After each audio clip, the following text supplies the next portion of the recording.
Bonjour Président, Bonjour, monsieur. pour vous présenter à nos auditeurs. D'accord, merci. Je suis monsieur Gazoua Gazeri Jean-Noël, président de l'ONG J'aime ma Côte d'Ivoire. Président, pouvez-vous nous parler de l'historique de la création de votre ONG et quels sont les objectifs à court, moyen et long terme? Ok, merci beaucoup. Il faut dire que l'ONG J'aime ma Côte d'Ivoire est, je peux dire, ma propre initiative au regard d'un certain nombre de choses qui ont marqué la vie de notre pays. Il faut dire que notre Côte d'Ivoire, quand on regarde l'histoire de notre pays depuis les années 60, les indépendances, jusqu'à aujourd'hui, nous sommes partis d'une pente, je peux dire d'une situation stable vers une situation de plus en plus instable. Dieu merci, on commence à retrouver d'une façon ou d'une autre la stabilité. Notre pays a connu des temps de paix depuis les années 60 jusqu'aux années 70-80, avec la chute du cours des matières premières qui a expliqué donc la crise économique, et je peux dire mondiale et spécifiquement nationale, qu'a connu notre pays et qui a engendré un certain nombre de revendications sociales en 99 jusqu'à l'avènement, n'est-ce pas, du multipartisme.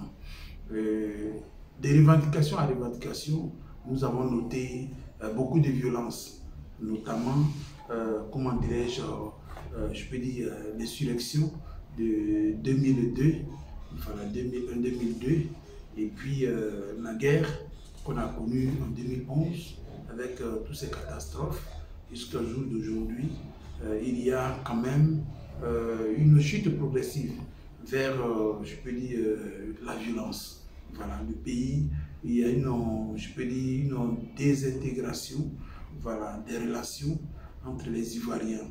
Aujourd'hui, c'est un peu difficile.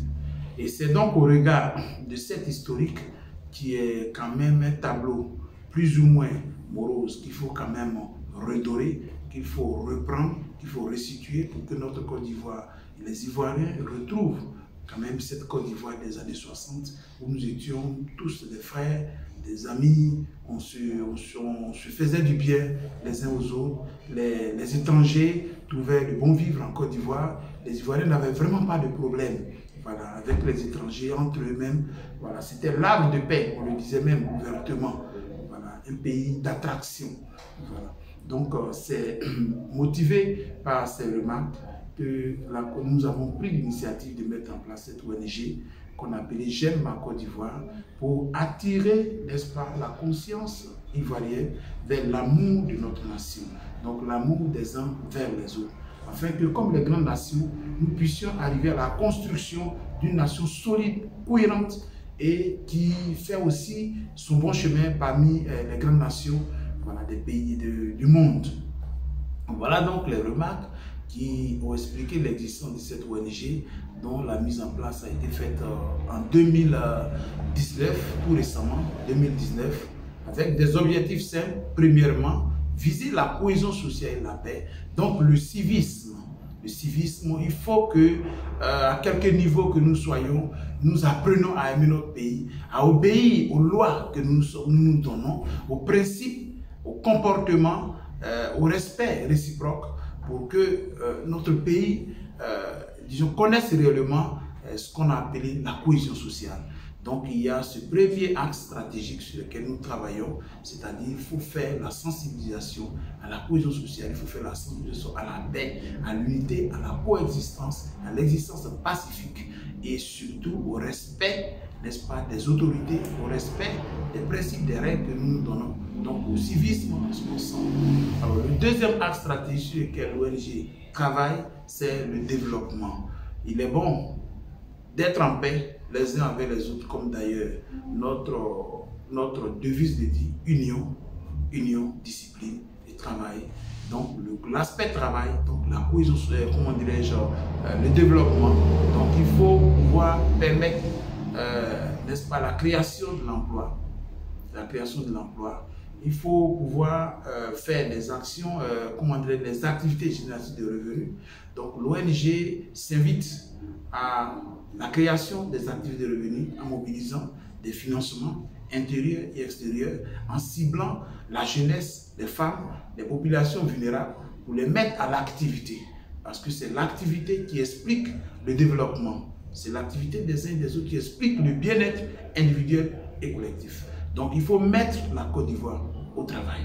Donc, il faut susciter les opportunités pour la jeunesse, les opportunités pour les femmes, les opportunités pour chacun de nous. Donc le côté développement. Mais on n'oublie pas le dernier axe qui est l'axe de rayonnement de notre pays. L'image que présente la Côte d'Ivoire aux autres nations. Parce qu'une nation ne peut pas vivre en autarcie. Il faut permettre qu'il y ait une interaction forte entre notre pays et les autres nations, surtout les nations développées, mais aussi les nations qui ne sont pas encore développées, qui sont de la sous-région, pour pouvoir, comme aux temps anciens, envoyer les Ivoiriens à la formation à l'extérieur, en France, aux États-Unis, pour acquérir des compétences au Japon, en Chine, pour acquérir des compétences et permettre donc ici le transfert, disons, des grandes compétences pour que notre pays puisse, je peux dire, s'inscrire voilà, dans les pays industrialisés. Donc l'image de notre pays à l'extérieur, la collaboration, c'est vrai, le gouvernement est là pour faire cela, pour amener, n'est-ce pas, faire la diplomatie internationale, mais aussi au niveau privé, à notre stratégie. On peut aussi susciter des actions privées pour améliorer l'image de notre Côte d'Ivoire. Notre devoir, c'est d'apporter, n'est-ce pas, des hommes d'affaires, de faire des ouvertures d'opportunités avec le reste du monde pour que la Côte d'Ivoire soit une plateforme, voilà, une plateforme d'investissement, une plateforme vraiment pour l'humanité. Voilà un peu les 3 axes stratégiques sur lesquels notre ONG compte travailler et sur lesquels déjà la structure travaille. Président, pouvez-vous nous faire le bilan de vos activités, de votre création à nos jours? Merci. Comme je l'ai déjà indiqué, l'ONG est née en 2019.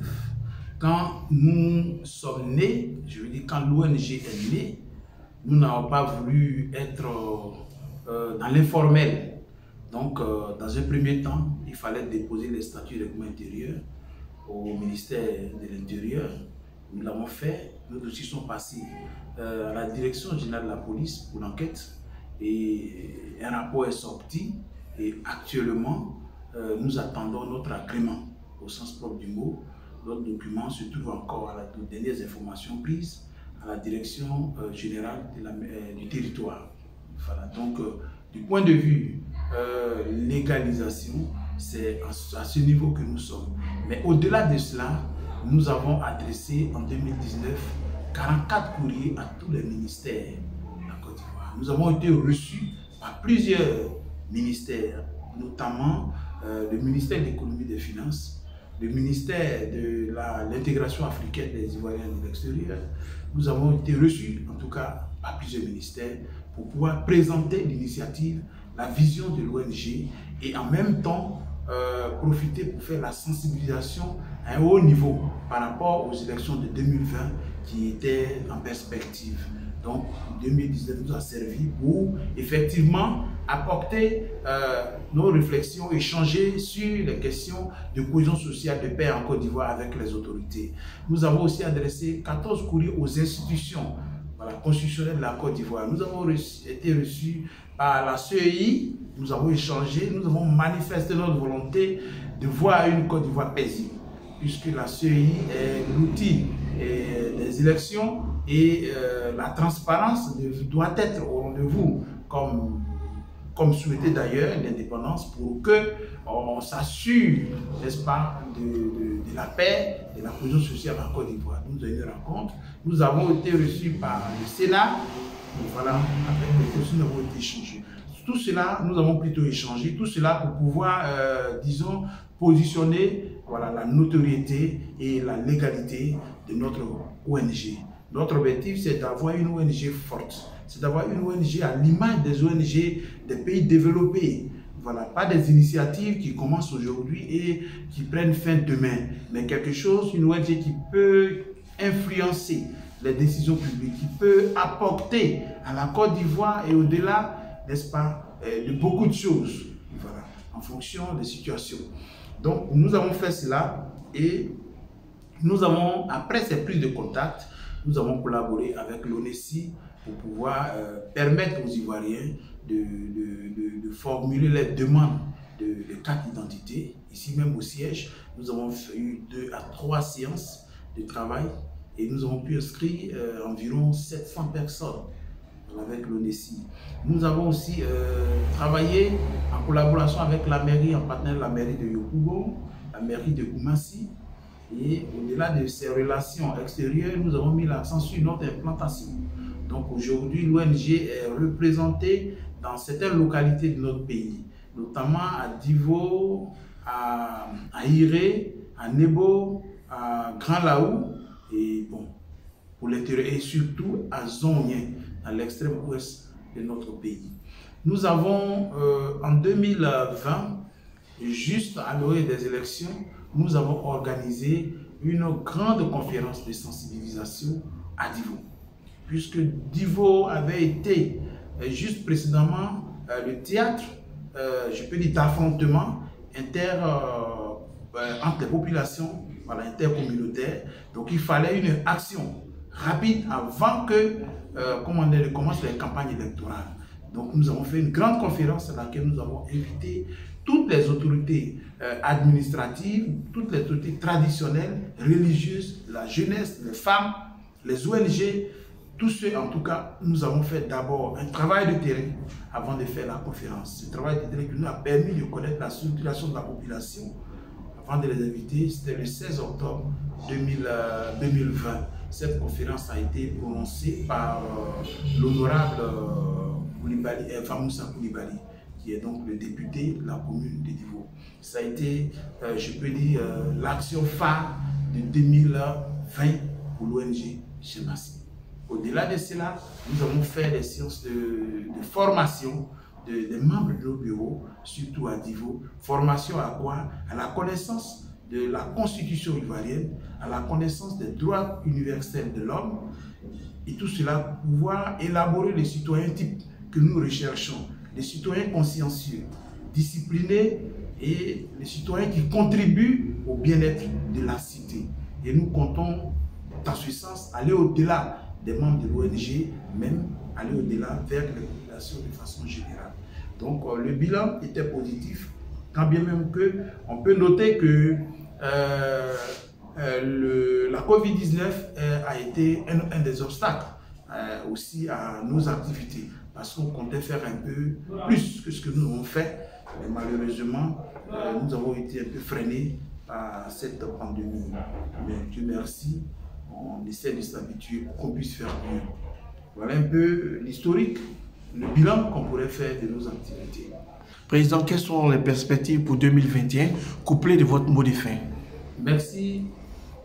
Pour l'ONG Jemassi, 2021 est vraiment une année de démarrage effectif. Et nous avons 2 programmes phares. Il y a le grand programme de formation des citoyens, des leaders communautaires à la connaissance du budget programme. Le budget programme est une approche nouvelle pour notre administration qui consiste à axer l'action publique sur l'atteinte des résultats. En effet, je profite de l'antenne pour dire qu'on a constaté dans la gestion des finances publiques que l'administration travaillait pour elle-même. C'est-à-dire l'aspect fonctionnement prenait le dessus sur les objectifs même de son existence. Et donc, des réformes sont nées depuis le niveau international. L'UEMOA a traduit ça dans les directives et a demandé à chaque membre de l'organe l'UEMOA de traduire ça dans des lois, je peux dire, nationales. Et c'est ce que la Côte d'Ivoire a fait depuis 2009. Cependant, ces dispositions ne sont pas connues de la majorité de nos citoyens. Donc ce programme de formation au budget programme, qu'on appelle budget citoyen, pour faciliter un peu le concept budgétaire, qui sont déjà trop complexes, on parle de budget citoyen. Nous comptons cette année débuter ce programme qui va s'étendre jusqu'en 2025, jusqu'à ce que les Ivoiriens aient la connaissance de ce qu'on appelle budget programme, la gestion du budget par programme et comment on fait, comment est-ce que l'État est aujourd'hui dans la dynamique de recherche des résultats, c'est-à-dire de l'impact de l'action publique sur les populations. À partir des résultats opérationnels, vers des résultats d'effet et enfin l'impact. Donc aujourd'hui, l'État est appelé à être orienté vers l'atteinte de l'amélioration des conditions de vie. Et c'est sur cette base que nous allons maintenant évaluer la pertinence des actions de l'État. Mais il faut que le citoyen pour lequel le travail est fait sache ce qu'on fait pour qu'il ait l'opportunité non seulement de contribuer à atteindre ces résultats, mais aussi à évaluer l'action publique, à se prononcer sur l'action publique. Vous l'avez constaté récemment, chaque ministre est passé devant le Parlement, devant le Sénat, pour pouvoir expliquer l'atteinte de ces résultats et expliquer les motivations de la demande de crédit de son ministère. C'est vraiment une première en Côte d'Ivoire. Avant, c'était le ministre du budget qui parlait au nom de tous les ministres pour pouvoir valider le budget de l'État. Mais aujourd'hui, chaque ministre passe au Parlement pour justifier, pour expliquer qu'est-ce qu'il a fait avec l'argent de l'État. Quels sont les résultats qui ont été atteints.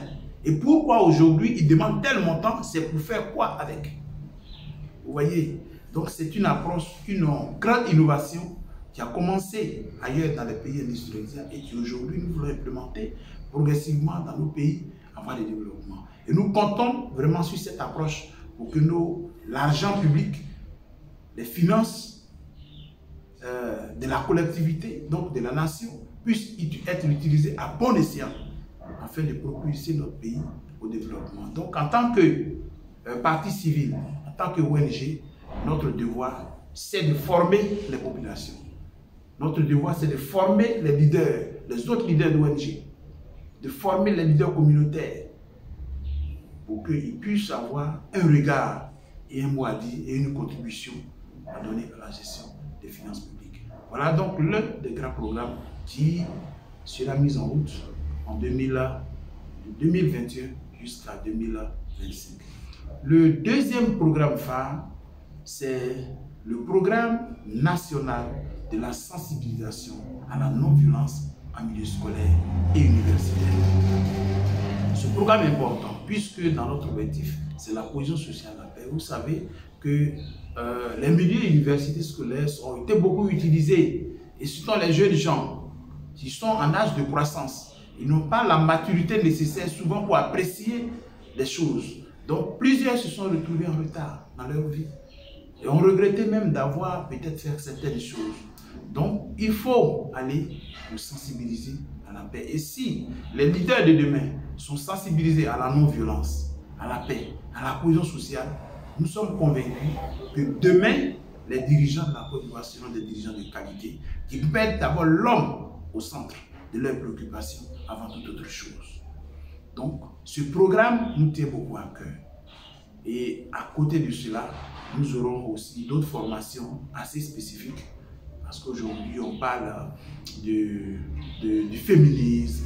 Les femmes se plaignent de la violence qu'elles subissent dans les ménages. Mais ce n'est pas une préoccupation féminine, c'est même la préoccupation de la société.